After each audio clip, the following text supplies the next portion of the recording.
Olá, boa noite. Supremo Tribunal Federal homologa parcialmente plano com medidas de proteção a indígenas isolados e de recente contato.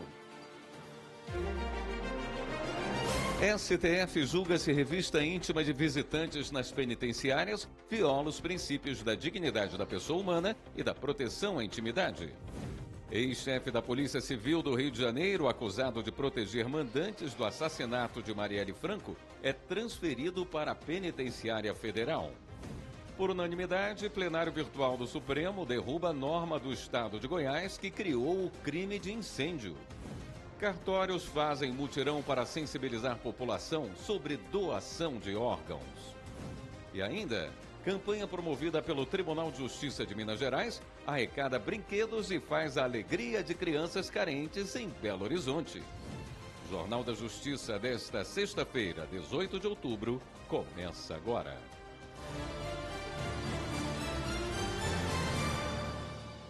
Doação de órgãos. É amanhã a Jornada Notarial 2024. Iniciativa que faz parte da campanha Um Só Coração, seja vida na vida de alguém, promovida pelo Conselho Nacional de Justiça e Colégio Notarial do Brasil. A repórter Marta Ferreira tem os detalhes. A intenção é sensibilizar a sociedade sobre o ato de doação de órgãos e fortalecer o papel social desempenhado pelos tabeliães de notas na prestação de serviços de interesse público. E agora, doar órgãos está mais fácil, rápido e seguro. Já está em funcionamento a plataforma de autorização eletrônica de doação de órgãos, tecidos e partes do corpo humano AEDO. Quem quiser manifestar esta intenção, basta registrá-la no aplicativo ou no site aedo.org.br. O documento ficará disponível para consulta via CPF do falecido pelos responsáveis do Sistema Nacional de Transplantes do Ministério da Saúde. Amanhã, cartórios de vários estados do país participarão da Jornada Notarial 2024, que tem como objetivo estimular as autorizações eletrônicas, incentivando os tabelionatos a engajar a sociedade na causa para utilizar o aplicativo e assim facilitar esse processo. Desde abril, com o início da campanha, quase 15 mil pessoas manifestaram a intenção de serem doadoras. Para saber mais sobre a programação da Jornada Notarial na sua cidade, é só acessar www.notariado.org.br. O ministro Edson Fachin, do Supremo Tribunal Federal, homologou o Plano de Proteção a Indígenas Isolados e de Recente Contato, apresentado pelo governo federal, e acrescentou algumas medidas. Os detalhes com a repórter Viviane Novaes. O ministro Edson Fachin é o relator da ação em que o STF determinou que a União adote um plano de ação para regularizar e proteger os indígenas isolados e de recente contato. Agora, o ministro homologou parcialmente o plano apresentado pelo governo federal e estabeleceu medidas complementares. O relator deu prazo de 30 dias para que o governo federal termine o estudo de reestruturação da FUNAI sobre os setores responsáveis pela proteção territorial e pelos direitos dos indígenas e indique os recursos previstos no projeto de lei orçamentária de 2025. Em 60 dias, o Executivo deve apresentar também parâmetros sobre a quantidade de servidores que devem ser contratados para a FUNAI, bem como a demanda de trabalho nas áreas de proteção ambiental e proteção aos povos indígenas. No mesmo prazo, o governo federal deve fazer um diagnóstico da força de trabalho com mapas de perfis para cada área de atuação e plano de alocação de novos servidores. O ministro Edson Fachin determinou ainda que a FUNAI apresente todo mês e até o fim deste ano o andamento e a conclusão dos relatórios de identificação e delimitação das terras indígenas Piriquipura, em Mato Grosso, e Pirititi, em Roraima. Já os governos do Amazonas e de Mato Grosso e a União devem apresentar em 30 dias um cronograma de ações para conter o desmatamento na terra indígena Cauaíva do Rio Pardo. Nesta mesma área dos Cauaíva, a FUNAI deve apresentar ao STF o resultado de reunião em que se deve verificar a possibilidade de acelerar a demarcação física do território. Por unanimidade, o plenário virtual do Supremo invalidou o trecho da lei do Estado de Goiás que criou o crime de incêndio. Carolina Chaves. Os ministros do STF atenderam o pedido da Procuradoria-Geral da República, que queria a inconstitucionalidade do trecho da lei que considerava crime inafiançável provocar incêndios em florestas, matas, vegetação, pastagens, lavouras ou outras culturas durante situação de emergência ambiental ou calamidade. A norma ainda previa pena de até 7 anos de prisão. Segundo a PGR, cabe somente à União legislar sobre matéria penal.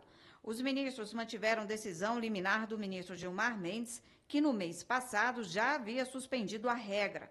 No mérito, consideraram que a norma violou a Constituição quanto à competência para legislar sobre direito penal e que a pena prevista na lei estadual é superior às previstas no Código Penal e na Lei dos Crimes Ambientais. Mais de 2 milhões de eleitores justificaram a ausência às urnas no primeiro turno das eleições municipais de 2024, em 6 de outubro. Eles usaram a tecnologia do e-título para ficar em dia com a Justiça Eleitoral, a geolocalização. Estevão Furtado. Eu vou te fazer uma pergunta. Você sabe o que significam esses pontos de luz na imensidão do nosso planeta? São mais de 2 milhões de eleitoras e eleitores que justificaram a ausência às urnas nas eleições municipais de 2024. No dia 6 de outubro, esse eleitorado utilizou o aplicativo e-título e a função de geolocalização. O recurso localiza qualquer pessoa com base na posição geográfica. A tecnologia é uma aliada da Justiça Eleitoral, não só quando se trata da urna eletrônica.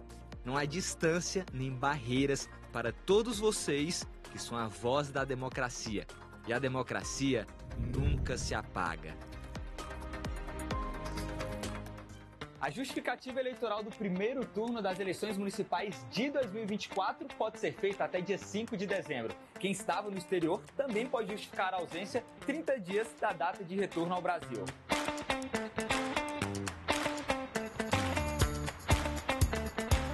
A eleitora e o eleitor que não votaram podem justificar a ausência às urnas pelo aplicativo e-título. Também é possível fazer a justificativa pelo autoatendimento eleitoral, Título Net. Você pode entregar o requerimento de justificativa eleitoral pós-eleição em qualquer cartório eleitoral ou enviá-lo via postal à autoridade judiciária da zona eleitoral responsável pelo seu título. Este requerimento é diferente daquele preenchido no dia da eleição. Só para lembrar, quem não votou no primeiro turno das eleições municipais de 2024 pode votar no segundo. Te vejo na urna. A seguir, as regras para o benefício do seguro-desemprego. E o STJ dispensou um provedor de internet de pagar multa por não ter removido conteúdo sem indicação do endereço eletrônico da página. A gente explica no próximo bloco. Até já.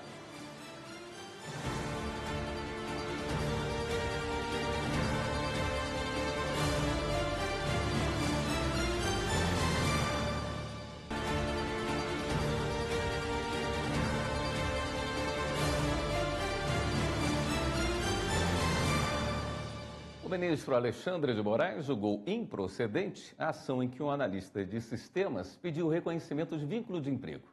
Os detalhes com a repórter Viviane Novaes. O relator do caso, ministro Alexandre de Moraes, disse que o STF já afirmou o entendimento de que a terceirização é lícita para todas as atividades empresariais e que a contratação de prestadores de serviços autônomos por meio de pessoa jurídica não configura relação de emprego, desde que não haja subordinação. Para o ministro, o TRT não observou os precedentes da Suprema Corte. Segundo o relator, o tribunal desconsiderou a forma de negociação existente entre as partes, afastando a eficácia de contrato de prestação de serviços de tecnologia da informação celebrado entre a reclamante e a sociedade empresária de que o beneficiário é sócio. Alexandre de Moraes cassou a decisão do TRT e afastou o vínculo de emprego. O ministro julgou a ação do trabalhador improcedente. E o pastor de Goiânia teve o pedido de reconhecimento de vínculo de emprego com a igreja negado pela Justiça Trabalhista. O caso foi considerado relação religiosa e deve ser analisado pela Justiça Comum. As informações com Evne Araújo. O pastor alegou na ação que exercia atividades comerciais em nome da igreja, como o cumprimento de metas financeiras e vendas de itens religiosos. Por este motivo, pediu reconhecimento de vínculo de emprego. Além disso, ele disse ter sofrido dano moral ao ser obrigado a se submeter a uma vasectomia como condição para permanecer na instituição religiosa. Ao analisar o caso, o Tribunal Regional do Trabalho da 18ª Região, em Goiás, negou o reconhecimento da relação de emprego. Segundo o TRT, o trabalho de um pastor não se limita à assistência espiritual. É compreensível que as igrejas adotem técnicas modernas de administração, e administrar pode incluir a fixação de metas de arrecadação sem implicar necessariamente em desvirtuamento da instituição. O TRT entendeu que, como a ação busca indenização por danos morais decorrentes de um vínculo vocacional, a Justiça Comum Estadual é a competente para analisar o processo. O assunto agora é seguro-desemprego. Você sabia que se o trabalhador não ficou pelo menos um dia em situação de desemprego, ele não terá direito ao benefício? Acompanhe os detalhes com o repórter Marco Antônio Feitosa. A primeira turma do Tribunal Regional Federal da Primeira Região negou o pedido de concessão do seguro-desemprego a uma trabalhadora que não permaneceu ao menos um dia em situação de desemprego após o rompimento do seu vínculo trabalhista. Consta no processo que a mulher foi dispensada da empresa hospitalar onde ela trabalhava. Entretanto, no mesmo dia, ela foi admitida por um período provisório de 45 dias pelo Instituto Social das Medianeiras da Paz, tendo seu contrato sido prorrogado. Ao analisar o caso, o relator desembargador federal Moraes da Rocha ressaltou que, de acordo com a Resolução 467 do Conselho Deliberativo do Fundo de Amparo ao Trabalhador, o CODEFAT, o pagamento do seguro-desemprego será suspenso no caso de admissão do trabalhador em novo emprego, incluindo situações de reemprego em contrato temporário, de experiência ou tempo determinado. O Superior Tribunal de Justiça dispensou um provedor de internet de pagar multa por não ter removido conteúdo sem indicação do endereço eletrônico da página. Quem explica é Jáfer Araújo. Na origem da ação, o autor exigiu a retirada do conteúdo considerado ofensivo, mas não constava na petição o endereço eletrônico da página. Mesmo assim, o juízo concedeu liminar depois confirmada em sentença, determinando a retirada da notícia da rede em até 48 horas, sob pena de multa diária de R$ 5.000. Durante essa fase do processo, o STJ confirmou a responsabilidade do provedor em remover o conteúdo desde que o URL fosse informado. 2 meses depois, o conteúdo foi removido pela plataforma, porém, como houve esse tempo entre a decisão e a efetiva exclusão da notícia, o autor cobrou o pagamento da multa acumulada. O pedido foi negado na primeira e segunda instância com base na decisão do STJ. O autor, então, recorreu novamente ao Superior Tribunal de Justiça. No julgamento do caso na terceira turma, a relatora, ministra Nancy Andrighi, afirmou que a substituição da sentença pela decisão do STJ de exigir o URL limitou a responsabilidade do provedor. A relatora citou que o princípio da substitutividade previsto no Código de Processo Civil tem especial relevância nas discussões sobre multa por descumprimento de ordem judicial, pois a decisão final do processo é prejudicial em relação à decisão que determinou a obrigação não cumprida. Segundo a ministra, uma vez que o endereço da página só foi apresentado após a remoção do conteúdo, não houve descumprimento da ordem judicial, sendo assim descabida a aplicação da multa coercitiva.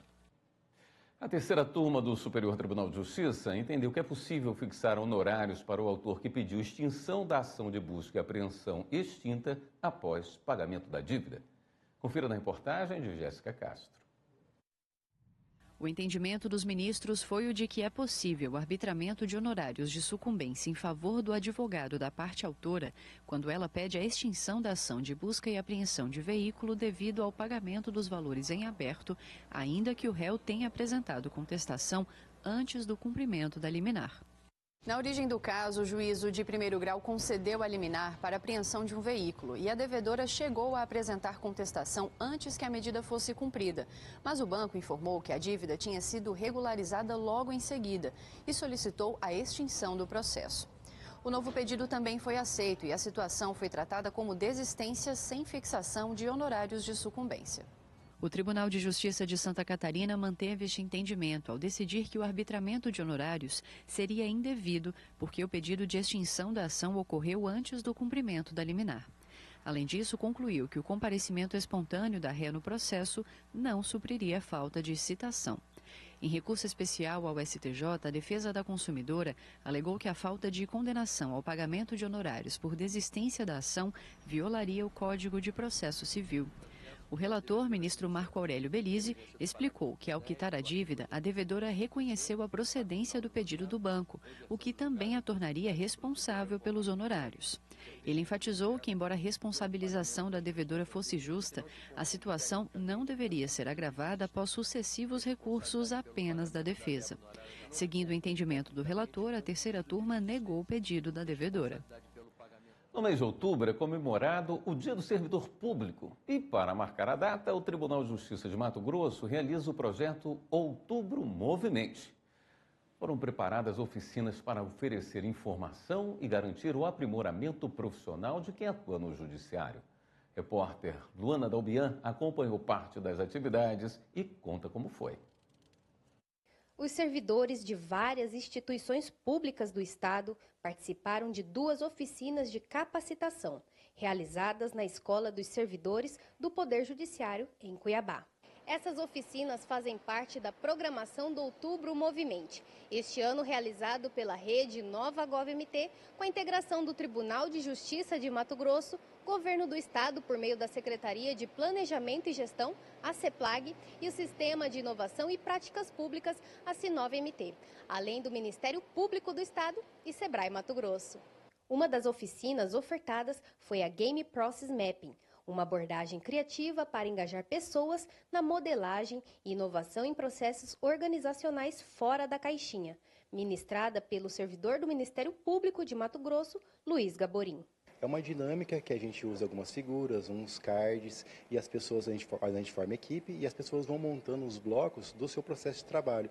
Com isso, a gente pode extrair inovações, melhorias, que vão ser aplicadas nos processos de trabalho das equipes. A outra oficina abordou a implementação de núcleos de pesquisas científicas no âmbito da administração pública, ministrada pelos servidores da Secretaria de Estado de Segurança Pública, SESP-MT, Rosário Ormonde e Wellington Pérez de Oliveira, que juntos coordenam o núcleo de pesquisas científicas da pasta. Para que esses servidores, se interessados, possam levar essa experiência para a sua instituição e, a partir disso, pautarem as decisões, as políticas públicas a partir da pesquisa científica, assim como a gente tem feito na Secretaria de Segurança Pública. Então, a gente veio para mostrar como é que nós fizemos o nosso passo a passo e trazer também inspirações para que as pessoas possam implantar dentro dos seus órgãos de origem. Além da teoria, os participantes também vivenciaram a prática, atividade que contribui muito na melhoria do trabalho que executam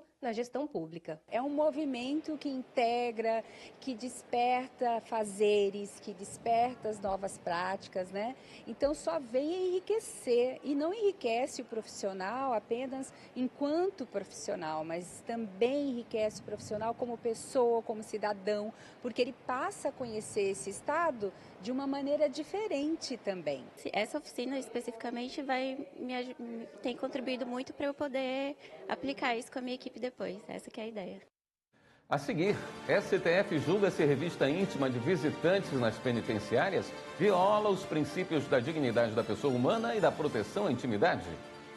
E ainda, ex-chefe da Polícia Civil do Rio de Janeiro, acusado de proteger mandantes do assassinato de Marielle Franco, é transferido para a Penitenciária Federal. Voltamos já.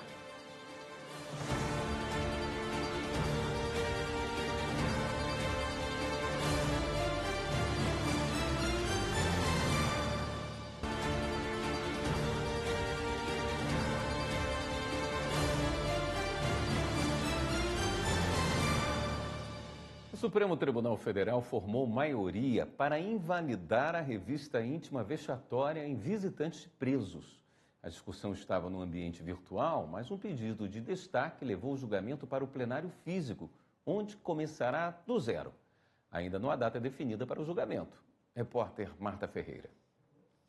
A questão chegou ao Supremo porque o Ministério Público do Rio Grande do Sul entrou com recurso para reverter a absolvição de uma mulher flagrada tentando entrar em um presídio de Porto Alegre com 96 gramas de maconha, que estavam nas partes íntimas dela.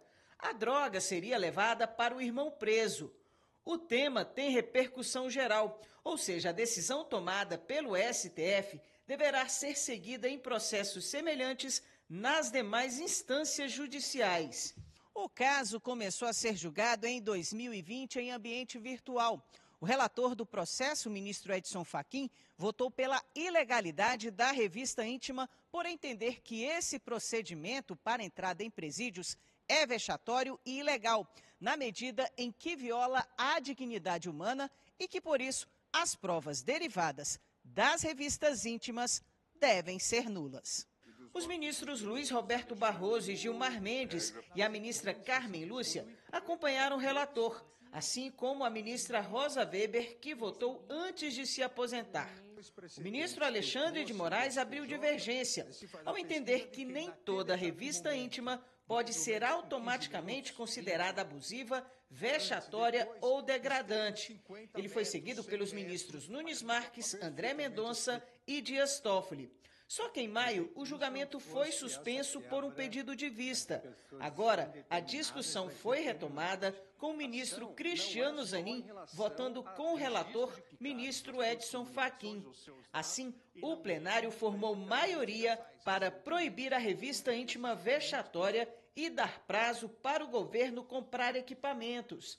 Mas um pedido de destaque do ministro Alexandre de Moraes leva agora a análise do processo para o plenário físico, com o julgamento começando do zero. O Tribunal de Justiça de São Paulo negou o pedido da defesa de Fernando Sastre Filho para que ele não fosse a júri popular. O empresário é réu pela morte de um motorista de aplicativo no acidente de trânsito em março. Mais informações com Evelyn Araújo. Essa é a segunda vez que o Tribunal de Justiça de São Paulo nega o pedido da defesa de Fernando Sastre Filho. Os advogados do empresário apontaram supostos erros na acusação do Ministério Público. Segundo eles, não existem provas íntegras de que o empresário estaria bêbado no momento do acidente e, portanto, as evidências são insuficientes para levá-lo a júri popular. A Justiça, no entanto, entendeu que não houve qualquer falha na denúncia. Fernando Sastre Filho é réu pela morte de Ornaldo da Silva Viana. O motorista de aplicativo morreu após um Porsche guiado pelo empresário atingir o carro dele em alta velocidade na capital paulista. Fernando foi denunciado pelo Ministério Público de São Paulo por dirigir embriagado e em alta velocidade. Com isso, teria assumido o risco de matar. A perícia constatou que o Porsche estava a 156 km por hora em uma via em que o limite é 50 km por hora. O empresário está preso no complexo penitenciário de Tremembé. Caso Marielle. Delegado Rivaldo Barbosa é transferido para presídio em Mossoró. Ex-prefeito de São Carlos é preso pelo GAECO. E Polícia Federal prende fiscal da NTT. Vamos conferir. Rivaldo Barbosa, delegado, réu pela morte de Marielle Franco, foi transferido para a Penitenciária Federal de Mossoró, no Rio Grande do Norte. Ele é acusado de usar a estrutura da corporação para proteger os irmãos Chiquinho e Domingos Brazão, supostos mandantes do assassinato da vereadora e do motorista Anderson Gomes. Rivaldo Barbosa negou a participação no crime e de ter alguma relação com os irmãos Brazão. O Grupo de Atuação Especial de Combate às Organizações Criminosas, GAECO, de Santa Catarina, prendeu o ex-prefeito do município de São Carlos, Hélio Pedro Godoy, foragido desde fevereiro de 2024. Ele foi condenado a pena de 8 anos e 4 meses de prisão por crimes de responsabilidade. A Polícia Federal prendeu um fiscal da Agência Nacional de Transportes Terrestres, a NTT, acusado de cobrar propina para liberar veículos de transporte de cargas e passageiros no município de Resende, no Rio de Janeiro. O inquérito revelou a participação da esposa do fiscal no esquema, com movimentações financeiras entre os envolvidos de cerca de R$387 mil. A Justiça de Goiás condenou 3 policiais civis e 2 advogados a penas que variam de 11 a 93 anos de prisão por extorquir suspeitos de crimes, exigindo dinheiro para evitar prisões ou interromper investigações em Goiânia. Ocine Gomes. A sentença de agosto deste ano foi divulgada pelo Ministério Público de Goiás. Os condenados foram reconhecidos como participantes do esquema de extorsão descoberto em 2018 na Operação Arapuca, sendo que 2 deles também foram condenados por roubo.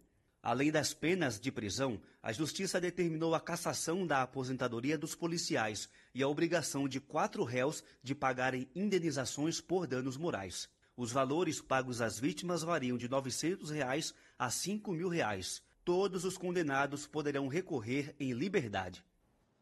O Ministério Público Federal denunciou um advogado que teria oferecido dinheiro a um juiz federal em peça de processo no Espírito Santo, em troca de decisão favorável ao cliente. Acompanhe os detalhes com a repórter Carolina Chaves. De acordo com o Ministério Público, ao elaborar a defesa do cliente, o advogado escreveu a seguinte frase, abre aspas, neste exato momento em que redijo esta peça, poderia anexar um cheque em nome de Vossa Excelência com a quantia que considerasse conveniente, fecha aspas. Ao perceber a atitude do advogado, o juiz encaminhou o caso para ser investigado pelo Ministério Público e pela Ordem dos Advogados do Brasil. Em depoimento à Polícia Federal, o advogado afirmou que não levaria nenhuma prova para esclarecer a denúncia. O MP afirma que o oferecimento da vantagem indevida pelo advogado demonstra ato ilícito e pede que o defensor seja condenado por corrupção ativa. O processo tramita na Justiça Federal no Espírito Santo. A seguir, Justiça de São Paulo considera que feminização facial e mamoplastia não são cirurgias estéticas quando se tratar de identificação de gênero. E veja também, pela primeira vez o Tribunal Superior do Trabalho tem um órgão colegiado formado apenas por ministras. Voltamos a instantes.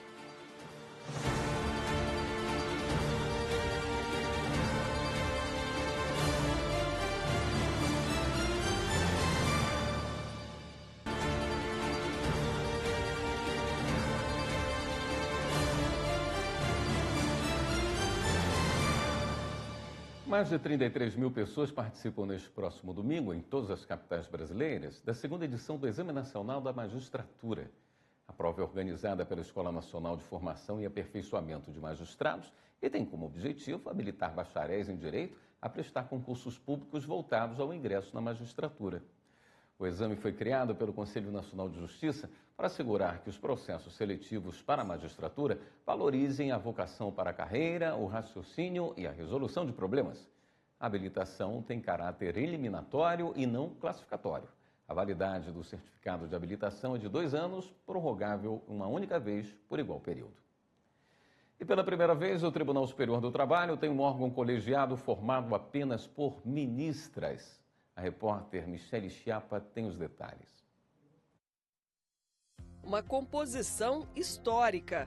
A segunda turma do TST para o biênio 2024-2026 é composta apenas por mulheres. As ministras Maria Helena Malman, Delaide Miranda Arantes e Liana Scheibe fazem parte do colegiado. Foi uma longa caminhada, né? Foi uma longa caminhada para que se chegasse até aqui nesta formação.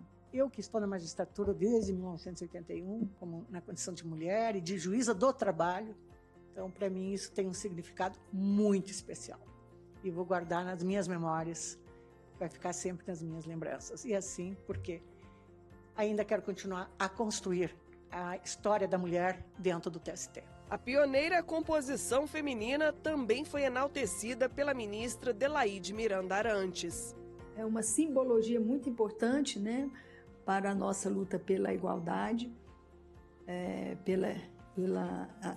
a igualdade de direitos, de tratamento, igualdade em toda a sua dimensão. Com quase 2 anos de atuação no TST, a ministra Liana Scheibe considera ser um marco fazer parte da composição atual da segunda turma.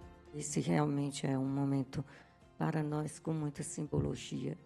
Uma simbologia que traz aqui a presença da mulher, uma simbologia que traz aqui para estudantes, advogadas, mulheres, é uma simbologia que inspira.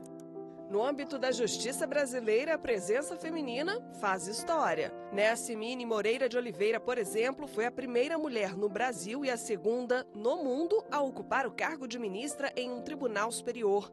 Ela atuou no TST por 10 anos.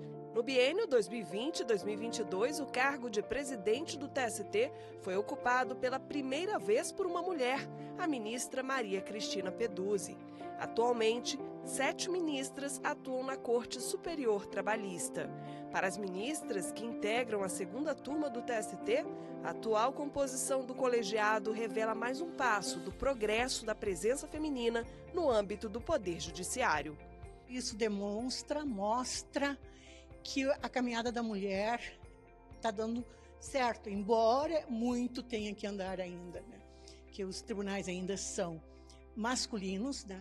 E mais do que masculinos pela presença da superioridade masculina, pela mentalidade masculina.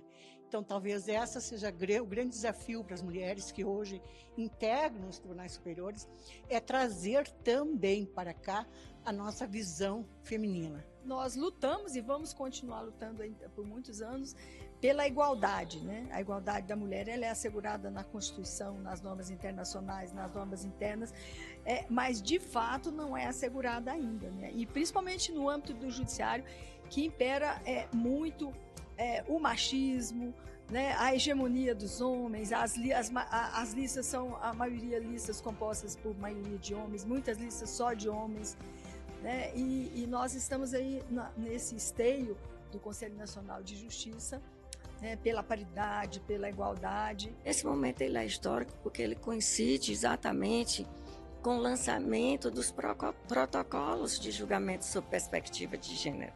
E aqui é um protocolo já composto por mulheres que veem já essa visão de julgamento com perspectiva, pelo menos no gênero feminino, né? Então, assim, eu acho que é muito importante. O Tribunal de Justiça de São Paulo considerou que feminização facial e mamoplastia não são cirurgias estéticas quando se tratar de identificação de gênero. Acompanhe na reportagem de Carolina Chaves. Os desembargadores determinaram que as cirurgias para feminização facial e mamoplastia devem ser custeadas pela operadora de saúde por se tratar de identificação de gênero. A decisão foi numa ação apresentada por uma mulher transexual contra o plano de saúde, que negou as cirurgias, alegando não haver previsão na lista de procedimentos da Agência Nacional de Saúde Suplementar. Os desembargadores consideraram a recusa abusiva, já que se trata de pessoa transexual que se reconhece como do gênero feminino. Além disso, segundo o processo, a autora da ação apresentou laudos médicos, confirmando a necessidade de mudança de identidade. Para os desembargadores, as cirurgias não tinham finalidade estética, mas de garantir um bem-estar psicológico da autora. O Poder Judiciário de Alagoas deu início a um mutirão de audiências para julgar processos dos 2 juizados de violência doméstica e familiar contra a mulher de Maceió. Reportagem de Lídia Lemos. Ao todo, serão 600 audiências de instrução realizadas em 4 dias no mês de outubro e novembro, em 15 salas no Fórum do Barro Duro, como explica o juiz coordenador do mutirão, João Paulo Martins. A gente fez uma opção de utilizar os espaços do Fórum, as varas cíveis, né, porque as varas cíveis elas funcionam a partir das 13 horas. Então a gente utilizou o espaço que nós tínhamos aqui no Fórum, não precisar deslocar toda a estrutura do Poder Judiciário, né, para outros locais, na parte da manhã. Então serão 600 audiências, 4 segundas-feiras, 150 audiências por segunda, distribuídas em 15 salas, onde teremos 15 juízes, 15 promotores de justiça, defensores públicos e advogados, fazendo 10 audiências por cada sala. Né, e assim nós atingiremos o número de 600 audiências nas 4 segundas-feiras. A juíza Soraya Maranhão, do primeiro juizado da mulher, destaca a relevância da ação que dará celeridade à tramitação dos processos.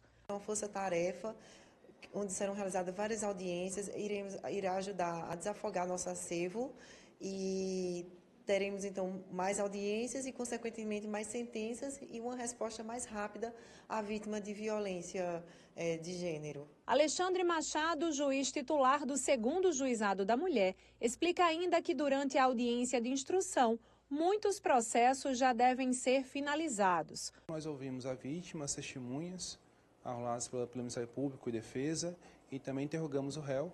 E, ao final, nós escolhemos as alegações finais, tanto do promotor quanto da defesa, e sentenciamos, em alguns casos, na própria audiência. Então, a gente consegue concluir o processo todo dentro do mesmo mutirão, em muitos casos. O presidente Fernando Tourinho esteve no mutirão e afirmou que a força-tarefa auxilia a justiça a dar uma resposta mais rápida à sociedade. A violência doméstica é uma realidade, infelizmente, mas que estamos trabalhando, temos que enfrentar o problema de frente e estamos trabalhando e com certeza nós vamos conseguir dar uma baixa nesses números que estão nessas duas unidades. A seguir, TJ de Minas Gerais mobiliza servidores para a doação de brinquedos a crianças carentes de Belo Horizonte. E a gente mostra como foi a participação do STJ no maior congresso de tecnologia, inovação e direito do Judiciário. Voltamos já.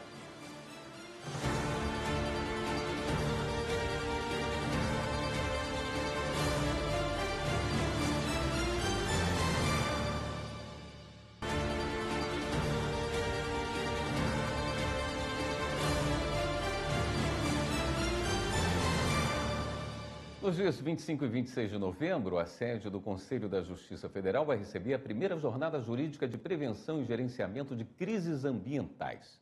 Os interessados já podem enviar as propostas. As informações com o repórter Jafer Araújo. As ideias poderão ser enviadas até o dia 30 de outubro por meio de formulário disponível no site do Conselho da Justiça Federal. Especialistas vão delinear interpretações de como prevenir e lidar com crises ambientais, levando em conta as inovações na legislação, na doutrina e na jurisprudência. Serão 3 comissões de trabalho presididas pelos ministros do Superior Tribunal de Justiça, Sebastião Reis Júnior, Moura Ribeiro e Sérgio Cuquina. As comissões vão debater a responsabilidade civil, administrativa e criminal em desmatamento, queimadas e crises hídricas, além da gestão judicial de litígios e demandas estruturais no contexto das mudanças climáticas. Após as discussões internas, as comissões vão aprovar as propostas de enunciados que serão encaminhadas para a votação em sessão plenária. A jornada é realizada pelo Centro de Estudos Judiciários do CJF. Mais informações no site cjf.jus.br. O Superior Tribunal de Justiça participa do Congresso de Tecnologia, Inovação e Direito para o Ecossistema de Justiça, o ExpoJude. Samanta Peçanha. Promover reflexões e conhecimento sobre os desafios jurídicos e o uso de inovações tecnológicas na prestação jurisdicional. Esse é o principal objetivo do Congresso de Tecnologia, Inovação e Direito para o Ecossistema de Justiça, ExpoJude. Ao longo da 8ª edição do evento, realizado em Brasília, os participantes acompanharam painéis, debates e treinamentos técnicos sobre o assunto. O idealizador, Ademir Piccoli, afirma que as 199 instituições de justiça participantes encontram a oportunidade de trocar experiências e, assim, melhorar a justiça brasileira. Aqui tu conversa com as pessoas, tu entende os seus projetos, tu compartilha e é muito mais rápido. São centenas de milhões que já foram economizados desde a primeira edição. O secretário de Tecnologia da Informação e Comunicação do Superior Tribunal de Justiça, Humberto Fontoura Pradeira, participou do painel TI 2025, Estratégias para Segurança, Eficiência e Integração Digital. O objetivo do painel foi mostrar como a tecnologia pode auxiliar em um sistema de justiça mais ágil e seguro. O secretário explica como isso é feito no STJ. Nossa ideia é sempre para deixar a tecnologia e os usuários mais tranquilos, é exatamente a gente poder investir em tecnologia, fazer contratações importantes e treinar os nossos servidores. Uma área com mais de 130 expositores, incluindo estandes de instituições de justiça e empresas de tecnologia e comunicação, foi uma das atrações. No estande do Superior Tribunal de Justiça, os participantes puderam conhecer o Atos, a inteligência artificial da Corte, e fazer um tour virtual pelo STJ. Além disso, foram apresentados os robôs e automações criados para auxiliar e dar celeridade aos julgamentos. Quem passou por aqui gostou do que viu e elogiou o conteúdo. Acredito que tenha sido o conteúdo que eu achei mais interessante assim, de acompanhar. É exatamente o tipo de solução que a gente está buscando para o nosso tribunal. É muito bacana você entender que um tribunal tão importante no país conseguiu trazer a tecnologia associada ao trabalho de qualificação mesmo, porque os robôs eles têm uma precisão. E não substitui o ser humano. Nós sabemos, nós que lidamos com a prestação jurisdicional, de que a IA generativa ela está aí para nos auxiliar a prestar jurisdição de uma forma cada vez melhor, mais eficiente, mais efetiva, mais eficaz. Crianças e adolescentes têm os mesmos direitos humanos gerais que os adultos e também direitos específicos que reconhecem suas necessidades especiais. Confira a atuação da Coordenadoria da Infância e Juventude do Rio Grande do Sul para garantir que a justiça seja feita. A reportagem é de Paula Marcon. O Estatuto da Criança e do Adolescente, criado em 1990, representa um avanço na promoção e na defesa dos direitos dos pequenos no Brasil. O ECA proporcionou conquistas importantes, como a necessidade de proteção e os deveres da família, da sociedade e do Estado. Mas o caminho ainda é longo para a efetividade das políticas públicas destinadas a estas etapas da vida. Por isso, o TJRS, através da Coordenadoria da Infância e Juventude, atua para fazer valer os direitos dos pequenos. A Coordenadoria da Infância tem uma longa agenda, né, para demonstrar, e não só demonstrar, né, a preocupação do Tribunal de Justiça do Rio Grande do Sul com os direitos fundamentais da criança e do adolescente, especialmente daqueles que necessitam ver garantido o seu direito fundamental previsto na Constituição, de ter uma família e de conviver comunitariamente. São diversos projetos e ações desenvolvidas pela CIGRS voltadas às crianças e adolescentes. O depoimento especial e a escuta protegida são utilizados para os pequenos que foram vítimas ou testemunhas de violência e precisam ser ouvidos em juízo. O aplicativo Adoção foi criado pelo Poder Judiciário Gaúcho para aproximar possíveis pais e filhos do coração e incentivar a flexibilização dos perfis desejados. É outro projeto importante criado em 2018 pelo TJRS para incentivar a formação de novas famílias.